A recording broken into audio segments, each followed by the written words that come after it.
Here we are, guys. We're back at the development site, Dalmatia, and as you can see, things are coming together very, very quickly.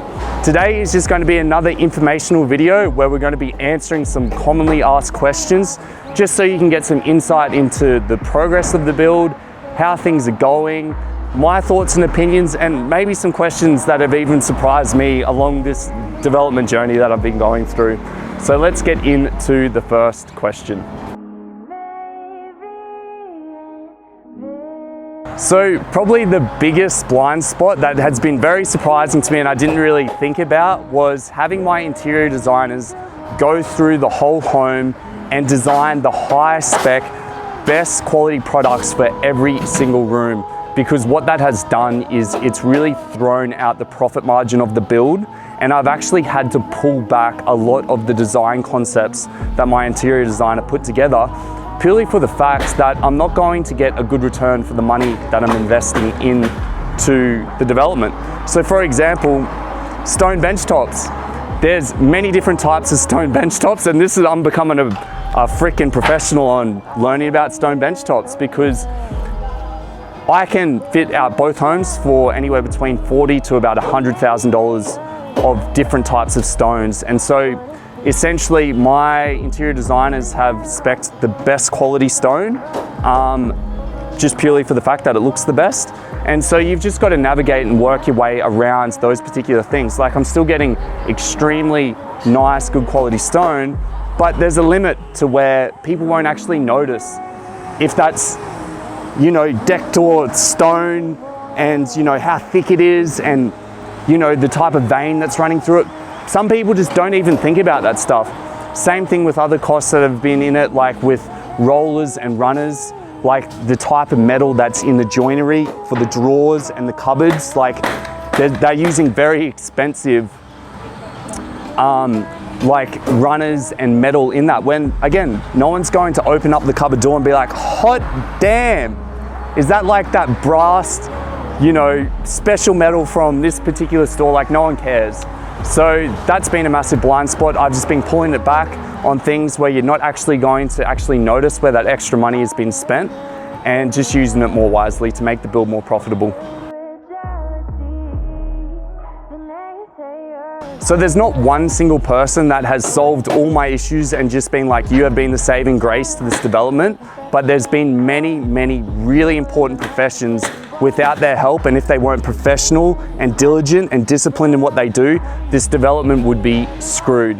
And those people is my builder, my interior designer, and my town planner, because those are the professions that have been putting their professional input and advice into this build. So constant communication with my builder and my interior designer on how to make the build better, what's happening next. Even my builder's been giving me lots of good advice, being like, these are areas where you can save some money, where you're just not going to see the benefit from spending money in those areas. My builder's developed hundreds of homes. He's got way more experience than me on the aesthetics, what things look like. Same with my interior designer.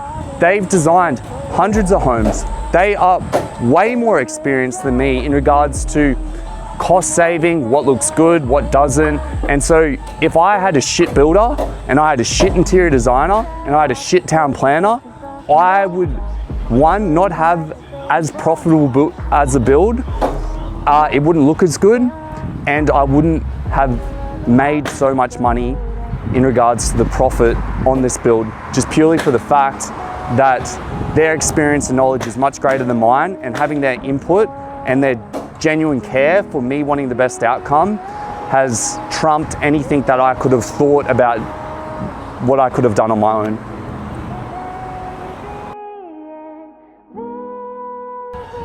So because these are luxury developments and each side's going to be worth about $2.5 million each, you've really got to emphasize the main parts of the development that are just going to be a massive wow factor.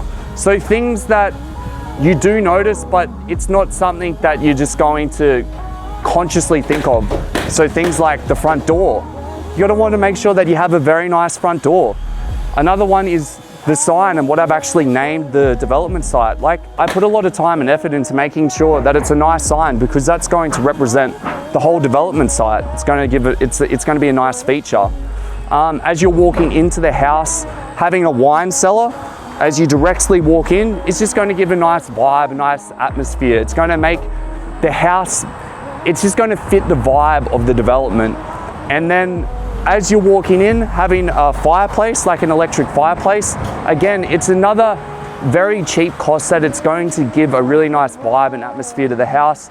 And then obviously walking out to the back where the balcony is, not the balcony, the alfresco area, and that's leading on to the canal. We've really tried to make that look very nice by putting an outdoor barbecue area. So it's just these small areas, like a sign, a nice front door, a wine cellar, an electric fireplace. It's going to cost maybe, like all that stuff's going to cost maybe 20 grand, maybe 25 grand, but it's just going to give a really, really nice feel to the home. That's per side, like 25 grand per side.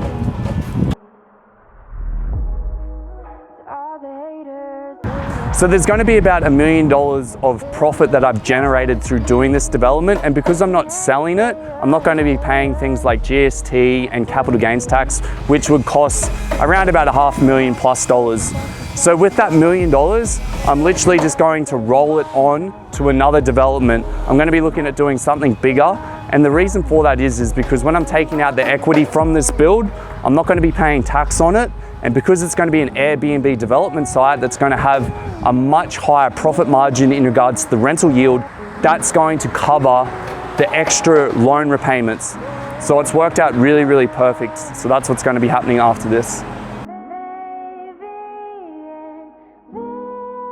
So yes, that is a great question. I did purchase this development site with a trust and a holdings company structure underneath that, purely for the reason that I am turning this into a business. It is going to be an Airbnb business, and so I'm going to have the extra ability to distribute the funds and profit from this development site to other entities.